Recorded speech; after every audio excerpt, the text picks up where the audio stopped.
essa história inteira, ela foi um dos momentos mais absurdos, né, da política brasileira, né? O Lula tava. Vamos lembrar que, na verdade, não começa com a morte do neto, né? O Lula perdeu o irmão do Lula faleceu, e aí o Supremo Tribunal Federal não deixou, né, o Lula ir visitar, ir no enterro do irmão, por uma série de. Falou não, que não dava, estrutura, tudo. E aí o que aconteceu é que o Supremo tinha possibilitado, né, falou, olha, se quiserem visitar o corpo do seu irmão, você pode ir até a base aérea, até o aeroporto, o corpo será levado até lá, você visita o corpo e depois você vai embora, volta para Curitiba e o corpo vai para o enterro, que é um absurdo completo.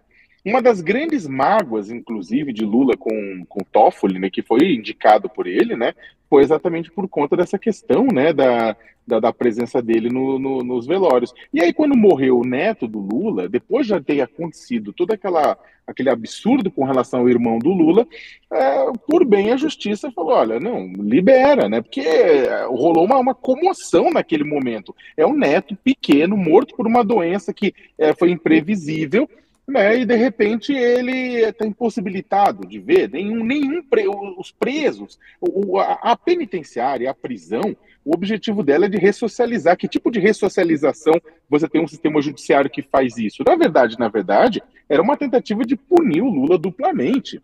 Né? Então, o que acontece? Quando agora o neto dele recebe o nome de uma escola, eu vi muita gente falando, não, mas poxa, ele não era uma pessoa famosa, não era uma figura histórica, não era uma pessoa a ser homenageada. É mais ou menos, a colocar o nome do neto do Lula nessa creche é um lembrete. É um lembrete de que a justiça pode ser injusta e de que as pessoas, né, de que o Estado brasileiro pode cometer erros, a justiça pode cometer erros, como foi o caso da própria prisão de Lula e todo esse episódio. Então, o nome do neto do Lula numa creche, colocado numa creche, é um lembrete de um dos períodos mais tristes da nossa democracia.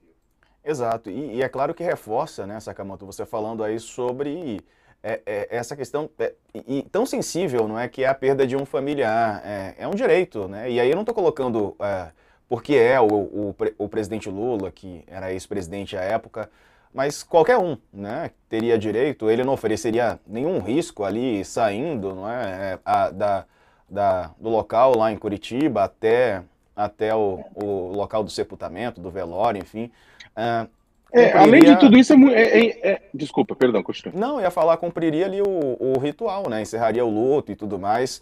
E eu acho que é algo que seria o mais adequado para qualquer pessoa, não é? Independentemente da posição que ela ocupe. Independentemente, Diego, na verdade, esse tipo de ação é quase que uma tortura, na verdade, com quem está preso. Né? É uma tortura. Você vê o seu neto, você vê um ente querido. E alguém acha que o Lula ia fugir? É isso que é o mais absurdo de tudo. Acha que o Lula ia fugir? O Lula pôde fugir. Teve oferta, é aberto. Outros países não venham para cá, a gente protege. O Lula falou: não, eu vou ficar aqui, eu vou lutar para provar que eu tô certo e quem está errado é Lava Jato, né? E ele ficou, ele se entregou, ele não fugiu. Por que ele fugiria depois? Aí o pessoal, não. Muita gente falou assim, não, ele quis transformar o enterro do neto em comício. Ah, mas pelo amor de Deus, é claro que as pessoas que estavam lá iam saudar ele, né? Ia dar um apoio para ele. Havia uma militância lá também que foi se despedir, foi apoiar o Lula, né? Mas é um ato político, o Lula estava em frangalhos, né? Tem a história, uma série de colegas jornalistas, o Diego, conta a história de como o Lula foi informado da morte do neto. O superintendente foi informar com todo o cuidado do mundo, o Lula achou que não que era mentira. Falou, não, vocês estão brincando com coisa séria, isso é um absurdo. Ele não queria acreditar. Foi tudo muito complicado, porque qualquer um, se morre o neto do Bolsonaro, Deus que me livre e guarde, ninguém está pedindo isso. Se morre outro neto do Lula, se morre o neto de qualquer político, qualquer pessoa, o que se espera é que essa pessoa pode estar até impossibilitada ou presa, que se libere. Né? É o mínimo de humanidade.